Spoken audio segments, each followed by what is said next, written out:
Hi there, welcome to Homekeepers. We're so glad to have you, so glad to be here. And right up at the top, I just want to thank so many of you for connecting with us in different ways, notes. We get birthday cards here, we get email, we get all kinds of information, and usually words of appreciation and encouragement, and we welcome them. You're going to love this program today. It's, I think, a very important program because we try to deal with those things that affect the home, and that can be marriage, parenting, finances, health, all that. But my guest today is Dr. William Rice, who is the lead pastor at Calvary Church in Clearwater, Florida. And we're going to talk about today and the following program about the importance of eternity. That's more important than finance and marriage problems and all that. And the importance of delivering your family to the Lord and to heaven. These are some really important programs I hope you will not miss today or tomorrow. And I'm going to join Stephanie for orange lemon citrus bread. Doesn't that sound wonderful? If you watch the program very much, you know I am a tea drinker and I like a nice quick bread with it, or, you know, a cinnamon roll or something. So maybe we do quite a few recipes like this, but orange lemon citrus, I wonder if it could ever be any better. Before I join her, though, we've offered this book in the past, but we keep getting requests for it. So I ordered some more, so it's a little different color than the others. A 12-month guide to better prayer. Wouldn't you like to be more successful in your prayer life? First chapter is the possibilities of prayer, the secret of the power in prayer. And then Jesus taught the disciples to pray. There's several chapters here that really define and get into just the detail of prayer. And I'm going to read this thing over again because I want a successful prayer life. I think you do too. And you can have this for any amount.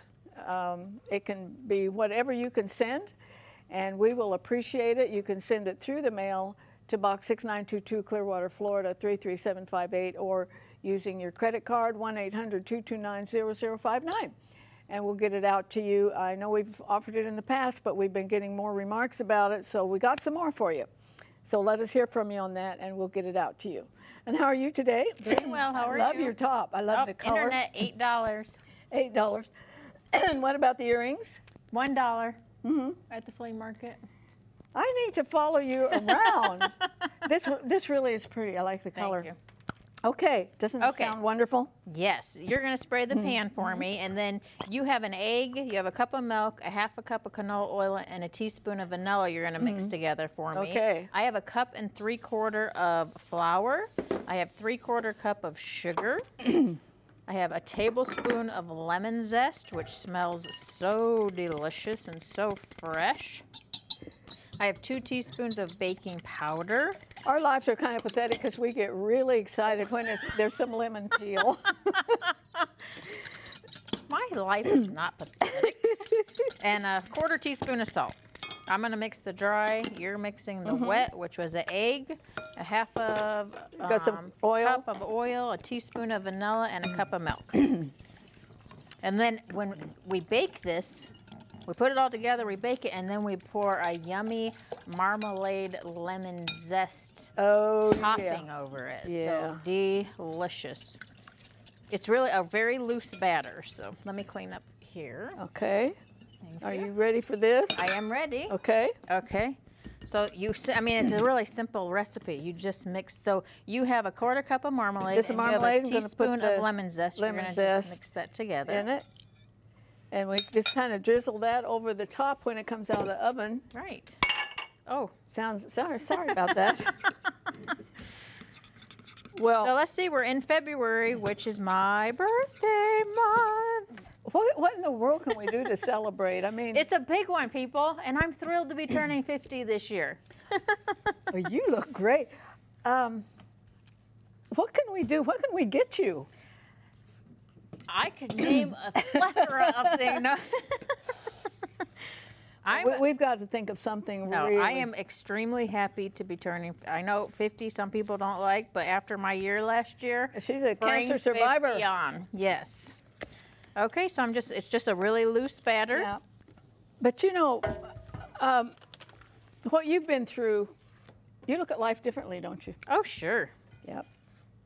It could be a lot different. It could be a lot. God was so gracious. He was so good to me. All right, that's a beautiful thing that Yeah, just look came at out of the this. oven. It looks moist just Yeah. looking at it. So you can get a slice and you can put that marmalade right over it. And what could be easier than just measuring out a little marmalade? Right, marmalade and lemon zest. Sometimes you look at a recipe or the name of it or something and think, oh, that's going to be hard. Yeah. If I find a recipe and it has more than like 6 ingredients, I'm like, nah. I know the feeling. Although we made easy chicken piccata a couple weeks ago. Do you remember that with the capers? I made it at home, and both my husband and my daughter liked it. So that was a super simple one. We've gotten more feedback on that one. That was a good My one. sister said she made a little roux for it, which would work. Would just thicken it up, yeah. Yeah. I didn't even need the thickening up. The chicken, it was... and I didn't use the capers because my family doesn't like stuff like that. So it was everything else but the capers, and it was good. Oh, So here we go. Well, I don't want no end piece. Okay. Well, There you go. You know, if a child said that, they would get in trouble. But we want you to... Ooh, that's still warm. It smells good. Thank you, There you ma'am. Okay, let's do this. All right. I hope we can taste that lemon Cup of in it. tea or coffee. And is it good? Even that, it's not that much lemon zest, but man, it packs a It punch. doesn't take much. That is very, very good. So And good. You saw how easy I need a it cup is. of coffee. Someone? No. Well, like I've said a million times, something like this adds that extra thing to your meal when you have guests. Yeah, just try to take it up a notch. Yeah, and you just slice it real thin, and they'll say, "Oh, wow." Oh, So if you want this recipe, it's free. That information is coming up on your screen. And following that, Dr. William Rice will be with me. Some really important information for you. I hope you can watch it. Stay with us. If you would like a copy of today's recipe, you may receive it by contacting us through social media as listed on the screen.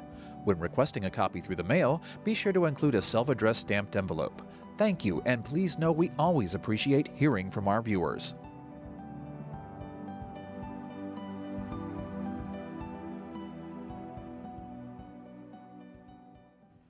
Pastor Rice, welcome back to Homekeepers. It's always good to be here with you. Thank you very much. Glad to have you. Let's do a little recap. You are the lead pastor at Calvary Church in Clearwater, That's correct. but has it been a year or 2 years ago that you started on a celebration of a church being 150 years old? That's kind of in a We're category coming up by on itself. 2 years of that now, and that was a huge moment in time for our church. We think we're the oldest church in Clearwater, as best we can go back, dates back to 1866. And so it was a great celebration, but it was also time to cast vision for the future, which is what's propelling us now. Yeah, and that vision was pretty well defined. So are you on schedule? Are you behind, ahead? You know, What? it's an exciting, our vision became, as we really prayed, God, what does the next decade ahead look like? And of course, we see through a mirror darkly, as the scripture teaches us. But we do, I think God gives us the capacity, faith, to vision and see what He wants for the future. And our vision became, you know, not just to grow larger, but to multiply, to move from addition to multiplication. And so in our 150th anniversary, our dream was we want to be part of multiplying by 150 churches over the next decade, between international church planning, national church planning, and new campuses, revitalization in our area. That's a lot of churches. It is a lot, and it's a huge God-sized goal. But you know what the great thing about a God-sized goal is? It forces you to change what you're doing and to think about doing it differently. And we're seeing some incredible things happen. Well, on this show, as the name might indicate, we talk about things that affect the home, a lot of marriage, parenting. I have a Christian psychologist come on every month to talk about marriage, health, education, all those things. But once in a while, I like to just sit down and talk about a scripture. I think that's pretty important. and you have a habit of preaching the same sermon once a year. I know somebody else who did that. Do you? My husband. Did he really? Yes, he did. Oh, wow. And I wrote it down, Isaiah 54:2. It was more for church growth. Right. Lengthen the cords and Yeah, strengthen the strength, stakes. yeah. Yeah. Lengthen the And he cords. preached that every year. But I think there's not a whole lot of pastors who do that. I learned it. It was interesting. I had a college pastor who did it in Birmingham, Alabama, and he traced it to a very famous pastor up north who had a message that every year he preached, he became famous for it. I heard a similar, every pastor preaches it different, but it resonated with me. I'd never heard anybody do that, and somewhere along the way I started and don't know how to stop now. Well, the one you chose is perfect, and I think church growth is perfect every year too. Oh, yeah, but yeah. this one is perfect because in our culture, I don't think we're thinking that much about eternity. And I keep trying to figure out why. I think prosperity is one thing. Focus on here and now. Yeah, There's a we're lot of here. Focus on here and now. But also there are messages not being preached as much as they should in the church, and that is you are going to stand before the Lord someday. And there still is a heaven, there still is a hell. And so describe the chapter that you chose. I've read it over and over, and I can see why you chose it. It's rich. Well, it is, you're referring to 2 Timothy 4. You're coming to the end of Paul's life. And again, the pastor I had in college, Dr. Charles Carter, would preach this text, and he got it from a Presbyterian pastor back early part of the 1900s named Clarence McCartney, who became very famous for a message called Come Before Winter. Right. And it comes from 2 Timothy 4. It's, many scholars believe, the last chapter, the last book Paul ever wrote. So these are almost his last words. A lot of people are familiar with the passage in verses 7, 8, and 9 where Paul writes his own epitaph. I've finished the race, I've kept the faith, I've fought the good fight. And then he gets down, there's almost what seems like a throwaway line right at the very end, at verse 21, and he says, he's writing to Timothy, he says, come before winter. And earlier in the passage, he had said in verse 9, come see me quickly. And then at the very end, he says, come before winter. So it's a reminder, okay, right at the end, there's some things you need to do before the end comes. And every year, it's become a way of just reminding our people that life is short, our days are numbered, and there are some things that you need to do while you still have the time to do them. I think it's interesting. I checked every volume I have or every translation, and some hasten, Right. you know, come quickly. There was a little pressure there for him to come. Do we know why? Well, I think we do, because you read in the text, and yeah, it's come diligently, come quickly, do your utmost. It's more, what I like to say, it's more than a casual invitation that we all give there's to some pressure relatives, there. right? You know, hey, come when you can. Now, he was like, and Paul's writing this in Rome. He's in prison. Timothy is most likely in Ephesus, a long way away. So it's not a come walk across the street and have lunch next week. This is drop everything. You know, this was a commitment that would require weeks and days, you know, to do. But he said, I need you to come. And I think we do know why. One, he was about to die. Paul says that in verse, he knows his death. In fact, he says, my departure is at hand. So he knows he's about to die. And he also knows that the opportunity that Timothy has to come to him is about to close. There's just a window that opened that was about to close because of how you could travel in Paul and Timothy's day in the first century. Couldn't take the red eye. You couldn't take the red eye. For Timothy to get to Ephesus to Rome, he had to go by ship. That closed during the winter. They didn't sail during the winter because it was the storm season. So when Paul says, I need you to come before winter, he knows he's about to die, and he also knows that if you don't come before winter, the implication, if you wait to spring, it's too late. So that's why he said, I need you to come before winter. I think this applies to us, and I'm at the age now, I got 8 great-grandchildren. I've passed 80. That's fantastic. And, but you do think of those things that you want them to know, that you want to impart to them. And I think Paul, that whole thing is so interesting because Paul said, these people have been good to me. Yeah. Watch out for this one. Right. I mean, these are pastoral things that you might pass on, you know, Absolutely. if you had to. And also there was that human side, bring my stuff, bring my cloak and the parchments and the books. Yeah. But the truth is that God created, and thank God he did, seasons. I lived in Colorado till I was 18, and they have seasons there, and they are wonderful, and they are beautiful. We don't have them in Florida. But they speak to us on many levels. I think so. It's the way God has created the world. The earth turns, it rotates around, orbits around the sun. All of those things, times, days, and seasons, are built into the universe by God. He put the stars, he put the earth into its orbit for a reason. And there are practical reasons. It allows us to grow crops and night and day, but it marks out time. It measures seasons, and there are seasons to life. Clearly there are. There's the youth of life. There's growing our family. There's, climbing vocational mountains. And then there's the winter season toward the end. We have seasons in life, but the seasons are there for a reason. And one of the reasons, I think, is to remind us our days are numbered. Yep. It will come to an end, and we will stand before God, and we do need to be ready when that day comes. Also, he takes it down to days. I know I was in some angst, about something financial, or when, are you going to have enough, all that stuff that can plague us. And the Lord spoke to me so clearly one day. He said, do you have enough for today? Mercies are new every morning. Right. Enough for today.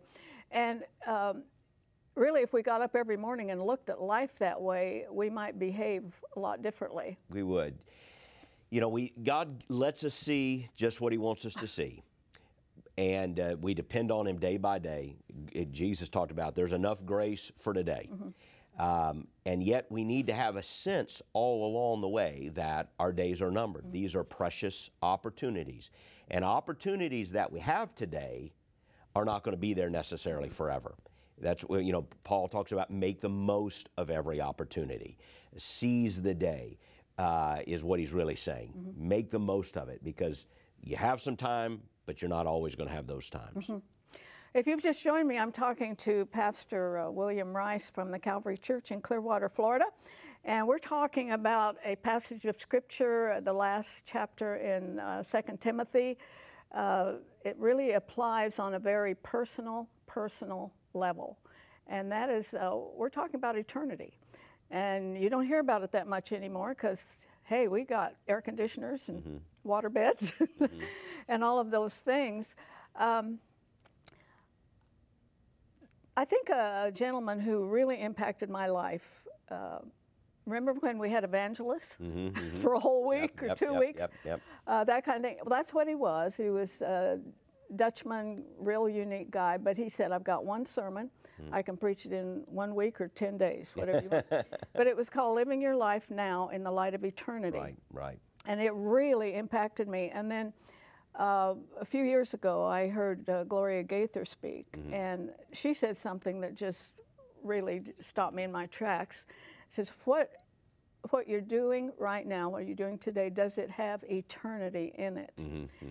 And I've told women across the country, I said, when you're preparing a nice cake for your family or taking care of your children, your house, that's full of eternity. Watching soap operas has no eternity in it. Because you're investing in people. Yes, and I think if you look at that way, the mundane can become very precious. We must become people who live in light of eternity.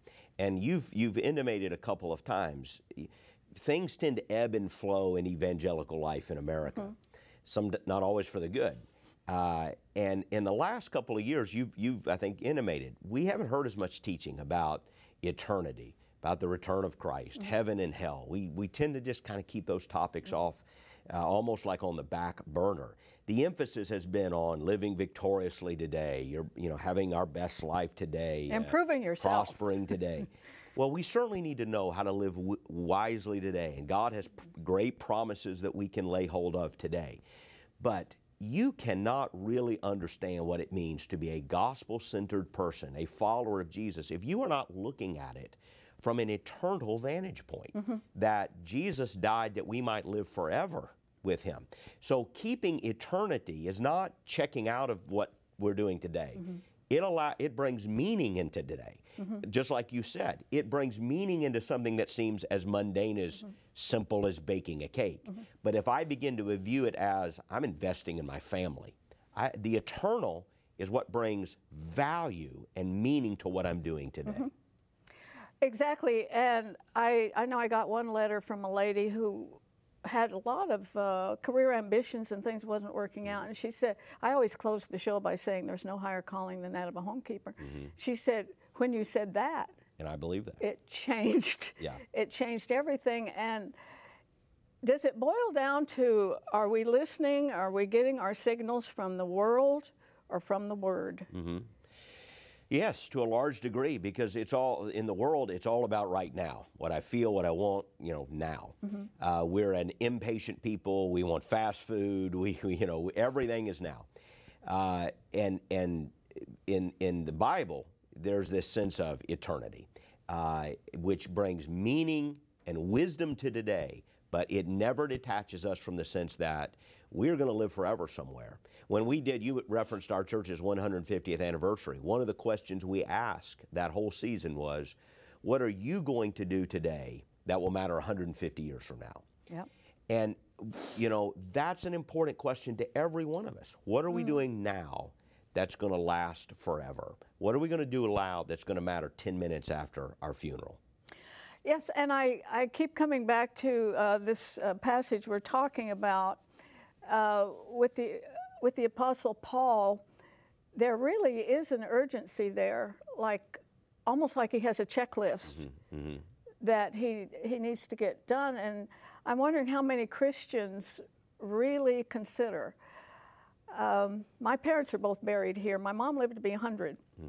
She lived next door to me. I watched over all those years, and she didn't need much watching, really. But in the end, she did, and I take her out. I'd go take her out every day, and then when she went to the nursing home, I'd go every night and feed her like a child. But when I go to her grave now, I still think of more I could have done.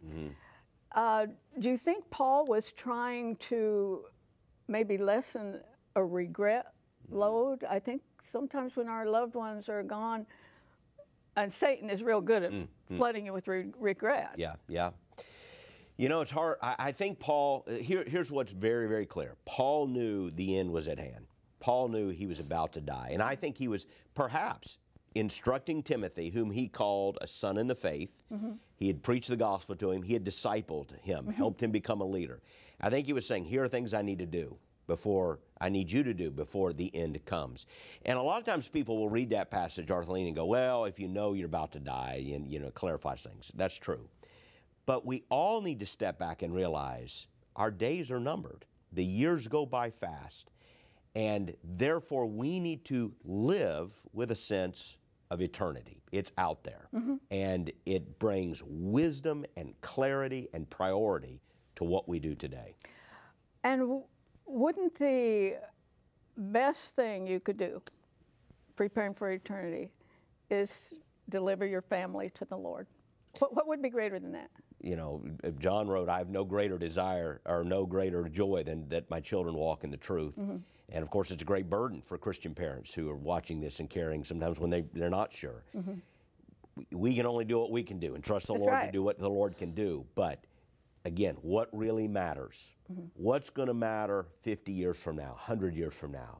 It isn't going to be the new toy or the latest entertainment gizmo, but that we invested in things that last forever, and we tried to tell them the truth and make sure that Christ was the center of our homes.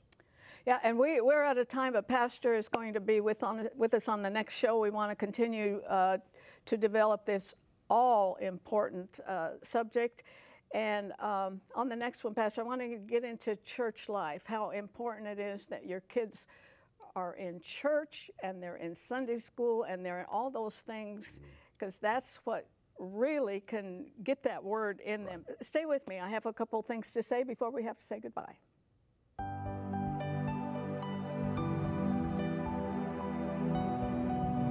Arthelene would like you to keep the following information handy.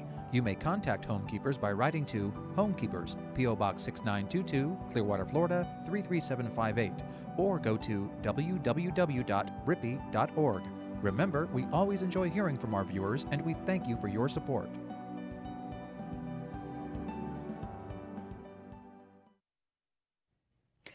Friend, I think you don't want to miss the next program. We're on a subject that is so important to Homekeepers people, and we want to make sure that we do everything we can to, take our family with us to heaven. I want to again remind you of the 12-month guide to better prayer. Now, this was written by some of the greatest evangelists and preachers in Christian history, by some chapters by E.M. Bounds, Spurgeon, Madame Guyon. I don't know if you've read any of her things, but they're so rich. Matthew Henry, Andrew Murray, I'm sure you recognize some of these. R.A. Torrey, I recognize all of them. George Whitefield, and the last one again, E.M. Bounds. It deals with faith, it deals with answered prayer. 12-month guide to better prayer could be one of the best things you ever order, and you can have it for any amount, any gift to Homekeepers. And the information is on your screen. You can use the 800 number if you use a credit card. Or you can write to us if you, like me, you send checks in the mail. The address is Box 6922, Clearwater, Florida, 33758. And the credit card number is 1-800-229-0059. I think you want this. I think you want this book, and I hope you'll be as generous as you can. The chapter we were talking about was 2 Timothy, the 4th chapter, and we will proceed with that again tomorrow. But I was just looking at it again. And Paul writes, I have fought the good fight, I've finished the race, I've kept the faith, and now there is in store for me the crown of righteousness, which the Lord, the righteous judge, will award to me on that day. Not only to me, but to all those who love his appearing. And as I read that, I thought, this is true. He has the assurance that that's an absolute fact. It will happen. Or if it's not true, it takes an awful lot of audacity to say it or write it down. I wonder how many of us could, like the Apostle Paul, say, I've fought a good fight. I've finished the race. I've kept the faith. I'm not sure there's very many of us who could say that, but you could begin to get on that path today.